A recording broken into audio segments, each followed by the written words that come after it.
आज के इस वीडियो लेक्चर में आप इंडेक्स फंक्शन के बारे में सीखेंगे कि इंडेक्स जो फंक्शन होता है वो किस तरीके से काम करता है और आप इस फॉर्मूले का यूज करके किस तरीके से वैल्यू देख सकते हैं। तो चलिए शुरू करते हैं। जैसा कि आप देख पा रहे हो, मैंने एक एग्जाम्पल ले रखा है जो इंडेक्स फंक्शन का है। ठीक है, यहाँ पे देख पा रहे हो आप, यहाँ पे मैंने प्रोडक्ट नेम, उनकी क्वांटिटी, रेट और टोटल ले रखा है। ठीक है, और यहाँ पे मैंने कुछ मतलब इस तरह का फॉर्मेट बना रखा है। तो अब आप इंडेक्स फंक्शन का यूज करके आप किस तरीके से इनको देख सकते हैं। ठीक है, देखो, इंडेक्स फंक्शन को अप्लाई करके आप किसी भी पोजीशन पे जो टेक्स्ट होगा वो इंडेक्स फंक्शन अपने को शो करता है। देखो, एक एग्जांपल देखते हैं। जैसे मैं यहाँ पे यहाँ पे उसका इंडेक्स का फॉर्मूला अप्लाई करता हूँ।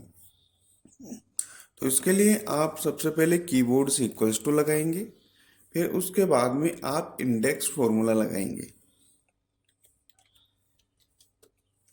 ठीक है, अब आपको कीबोर्ड में से टैब का बटन दबाना है इस तरीके से।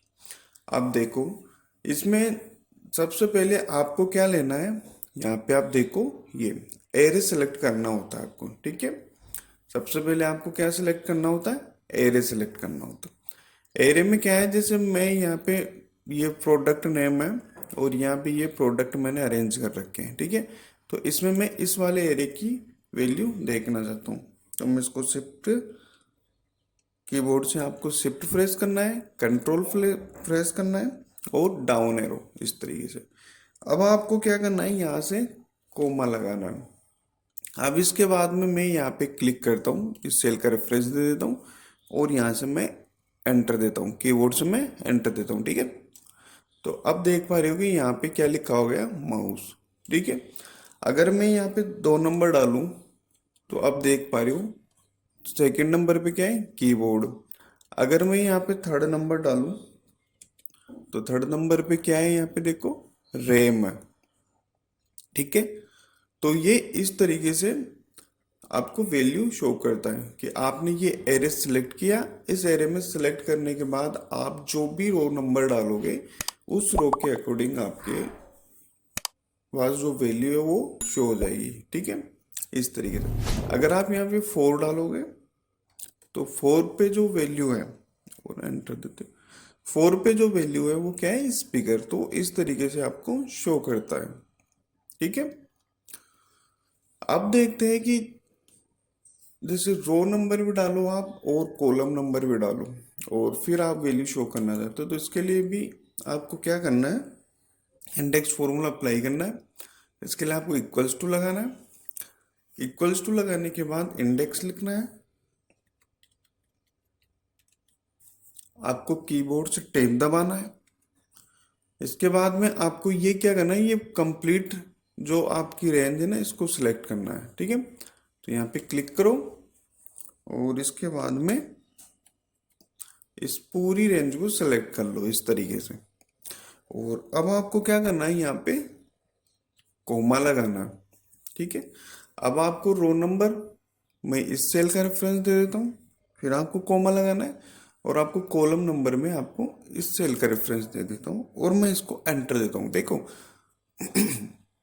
अब जैसे ही आप एंटर दोगे तो ये जो फॉर्मूला है वो वैल्यू वाली एरर बताएगा, क्योंकि अपन ने यहाँ पे कोई वैल्यू नहीं डाल रखी है। ठीक है, तो अब जैसे मैं यहाँ पे क्लिक करके यहाँ पे 2 डालता हूँ और यहाँ पे भी मैं 2 डालता हूँ। ठीक है, और एंटर देता हूँ, तो अब देख पा रहे हो आपको 15 शो कर रहा है। देखो, से 2 रो नंबर कौन सी डाली है मैंने, 2, तो रो नंबर 2 कौन सी हो गई, 1 2, ये वाली रो हो गई अपनी, है ना। और कॉलम नंबर भी मैंने कौन सा डाला, सेकंड, तो ये वाला कॉलम हो गया। ठीक है, तो ये कौन सी वैल्यू शो करा, 15, क्योंकि आपने सेकंड कॉलम और सेकंड रो की वैल्यू शो कराई है। अगर मैं यहाँ पे इसमें कॉलम नंबर 3 कर दूंगा तो अब आपको ये 150 वाली वैल्यू शो करेगा। देखो, शो कर देना। अगर आप यहाँ पे 4 कर दोगे तो ये जो 4 कॉलम होगा ये आपका फोर्थ कॉलम होगा और इसकी सेकेंड रो होगी, तो आपको ये वैल्यू शो करेगा इस तरीके से।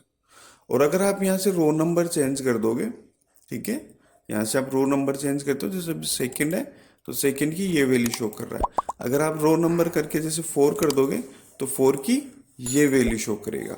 तो यहाँ पे मैं 4 टाइप करता हूँ और यहाँ से एंटर देता हूँ, तो देखो ये वैल्यू यहाँ पे शो कर रहा है।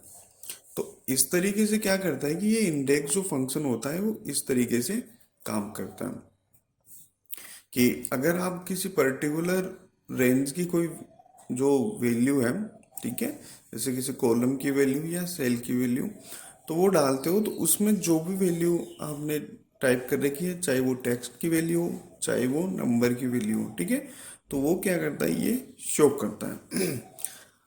तो इस तरीके से आप इंडेक्स फंक्शन को यूज कर सकते हो। और इसका आप एक बार खुद से प्रैक्टिस करना है, इसकी खुद से प्रैक्टिस करोगे तो ये फंक्शन आपको ज़्यादा क्लियर हो जाएगा। ठीक है, आई होप ये क्लास आपको अच्छी लगी होगी।